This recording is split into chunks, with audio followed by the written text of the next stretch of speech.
Veg and non veg சேனலில் இன்றைக்கி நம்ம சத்து மாவை எப்படி பண்ணுறதுன்னு பார்க்கலாம். இந்த சத்து மாவை ஒரு வயசு குழந்தைங்கள்லேருந்து பெரியவங்க வரைக்கும் எல்லாருமே சாப்பிட்லாம். குழந்தைக்கு முக்கியமாக பாடி வெயிட் இன்க்ரீஸ் ஆகணும்னு நினைக்கிறவங்க இந்த சத்து மாவை கண்டிப்பாக செஞ்சு கொடுங்க. உடம்பு நல்லா தேரணும்னு நினைக்கிறவங்களும் இந்த சத்து மாவை ரெகுலராக யூஸ் பண்ணலாம். இப்போது சத்து மாவை எப்படி அரைக்கலான்னு பார்க்கலாம். அதுக்கு தேவையான இன்க்ரீடியன்ட்ஸ் என்னென்னு பார்த்துக்கோங்க. ஃபஸ்ட்டு திணையை நல்லா வறுத்து எடுத்துக்கலாம். நான் இன்றைக்கி இரும்பு சட்டி யூஸ் பண்ணி வறுக்கிறேன். 3-4 நிமிஷம் மீடியம் ஃப்ளேமில் நல்லா வறுத்துட்டிங்கன்னா உங்களுக்கு திணையிலேருந்து நல்லா வாசனை வர ஆரம்பிக்கும். அதே மாதிரி லைட்டாக கலர் சேஞ்சும் தெரியும். அந்த ஸ்டேஜில் நம்ம திணையை எடுத்து வேற ஒரு பாத்திரத்தில் மாற்றிக்கலாம். அடுத்ததாக பச்சை பயிரை வறுத்துக்கலாம். பச்சை பயிறு அதே மாதிரி வறுப்பட்ட உடனே நல்லா வாசனை வரும். உங்களுக்கு கலர் சேஞ்சும் தெரியும். நல்லா வாசனை வர ஆரம்பிச்சிருச்சு. இப்போ பச்சை பயிரை எடுத்து வேற ஒரு பாத்திரத்துக்கு மாற்றிக்கலாம். அடுத்ததாக கம்பை வறுத்துக்கலாம். நல்லா சுத்தமான கம்பாக பார்த்து வாங்கிக்கோங்க.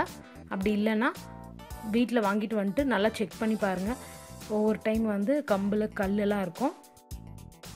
நம்ம வறுக்கிற எல்லா பொருளுமே வறுப்பட்டோன்னே அதுலேருந்து நல்ல ஒரு வாசனையும் லைட்டாக கலர் சேஞ்சும் தெரியும். அந்த ஸ்டேஜில் நீங்கள் பார்த்து கரெக்டாக எடுத்து வேற ஒரு பிளேட்டுக்கு மாற்றிக்கோங்க. கருகு விட்டுறாதீங்க. கருகு விட்டுட்டிங்கன்னா சத்து மாவோட டேஸ்ட்டும் ஃப்ளேவரும் போயிடும். இப்போ ராகியை வறுத்துக்கலாம்.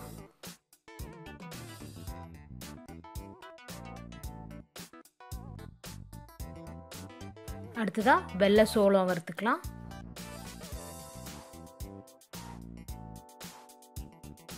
அடுத்ததாக வெள்ளை சுண்டல் வறுத்துக்கலாம். இந்த சுண்டல் வறுப்படுறதுக்கு மட்டும் கொஞ்சம் நேரம் எடுத்துக்கும். இது நல்லா கலர் சேஞ்ச் ஆகணும். அதுக்கு 6-7 நிமிஷம் வரைக்குமே ஆகும். சுண்டல் மட்டும்தான் வறுப்படுறதுக்கு கொஞ்சம் டைம் எடுத்துக்கும். பாருங்கள், இந்த மாதிரி நல்லா கலர் சேஞ்ச் ஆனதுக்கப்புறம் எடுங்க. அப்போ தான் சுண்டல் நல்லா வறுப்படும். அடுத்ததாக பார்லி அரிசி சேர்த்துக்கலாம். பார்லி அரிசி ரொம்ப சீக்கிரமே வறுப்பட்டுரும். அது ஒரு வாசம் வந்தோன்னே நீங்கள் எடுத்துருங்க. அடுத்ததாக பொட்டுக்கல்ல வறுத்துக்கலாம்.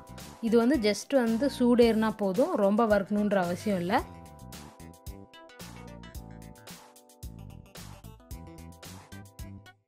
வேர்க்கடலை நல்லா செவந்து வர வரைக்கும் வறுத்துக்கோங்க.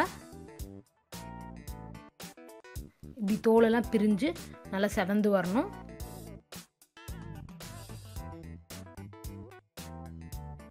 அடுத்ததாக ஏலக்காய். ஏலக்காவும் ஜஸ்ட் போட்டு நல்லா சூடேறுற வரைக்கும் வறுத்தா போதும். அப்போ தான் ஏலக்காவோட தோல் நல்லா அரைப்படும். ஃபைனலாக பாதாமும் முந்திரியும் சேர்த்துக்கலாம். உங்களுக்கு வேணும்னா நீங்கள் பிஸ்தா, வால்நட் அந்த மாதிரி எது வேணாலும் ஆட் பண்ணிக்கலாம். அடுப்பை நல்லா குறைச்சிட்டு லோ ஃப்ளேமில் ஜஸ்ட் அது சூடாகிற வரைக்கும் வறுத்தா போதும்.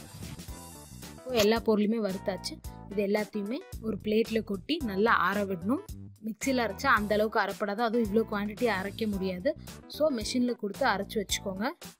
அரைச்சிட்டு வந்ததுக்கப்புறம் மாவு நல்லா சூடாக இருக்கும். அதை ஒரு பேப்பரில் அல்லது பெரிய தாம்பூலத்தில் கொட்டி நல்லா ஆற விட்டுட்டு அதுக்கப்புறமா எடுத்து ஸ்டோர் பண்ணிட்டிங்கன்னா 3-4 மாதம் வரைக்கும் கெட்டே போகாது. இப்போ நம்ம ரெடி பண்ணி வச்சுருக்க சத்து மாவில் எப்படி கஞ்சி செய்யலான்னு பார்க்கலாம். அதுக்கு ஒரு பாத்திரத்தில் நான் 1/2 கப் அளவுக்கு தண்ணி சேர்க்குறேன். தண்ணி லைட்டாக சூடாகட்டும். இப்போ இது கூட நம்ம அரைச்சி வச்சுருக்க சத்து மாவு சேர்த்துக்கலாம். நான் இன்றைக்கி 4 டீஸ்பூன் சேர்க்குறேன். இதை ஒரு விஸ்க் யூஸ் பண்ணி நல்லா மிக்ஸ் பண்ணி விட்டுக்கலாம்.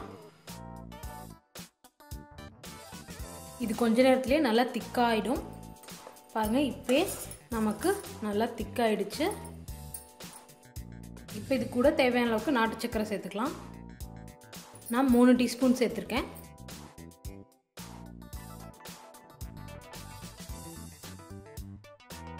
சக்கரை நல்லா கரைஞ்சிருச்சு. இப்போ இது வேணா நீங்கள் அப்படியேவும் யூஸ் பண்ணிக்கலாம். நான் இன்றைக்கி இதில் 1 டம்ளர் காய்ச்சின பால் சேர்க்க போகிறேன். ஃபைனலாக இது கூட 1 டம்ளர் அளவுக்கு காய்ச்சின பால் ஒரு வாட்டி மிக்ஸ் பண்ணி விட்டுருங்க. அவ்வளோதாங்க, நம்மளோட சத்து மாவு கஞ்சி சூப்பராக தயாராகிடுச்சு. தண்ணி கொஞ்சம் கம்மியாக ஊற்றிட்டு இன்னும் கொஞ்சம் நேரம் அடுப்புலேயே வச்சு மிக்ஸ் பண்ணிங்கன்னா செர்லாக் மாதிரி நல்லா திக்காக கிடச்சிரும். குழந்தைங்களும் நல்லா விரும்பி சாப்பிடுவாங்க. இந்த சத்து மாவை நீங்கள் காலையில் இந்த மாதிரி கஞ்சியாகவும் வச்சு குடிக்கலாம், அல்லது உருண்டையாகவும் உருட்டி சாப்பிட்லாம், அல்லது ஹார்லிக்ஸ் மாதிரி நீங்கள் பால்லையும் போட்டு மிக்ஸ் பண்ணி சாப்பிட்லாம். காலையில் சமைக்கிறதுக்கு நேரம் இல்லைன்னு நினைக்கிறவங்க அல்லது குயிக்காக பிரேக்ஃபாஸ்ட்டை ஸ்கிப் பண்ணிவிட்டு போகிறவங்க இந்த மாதிரி ஈஸியாக செஞ்சு சாப்பிட்லாம். இந்த ரெசிபியை உங்கள் வீட்டில் கண்டிப்பாக ட்ரை பண்ணி பார்த்துட்டு எப்படி இருந்ததுன்னு எனக்கு கமெண்ட்டில் போடுங்க.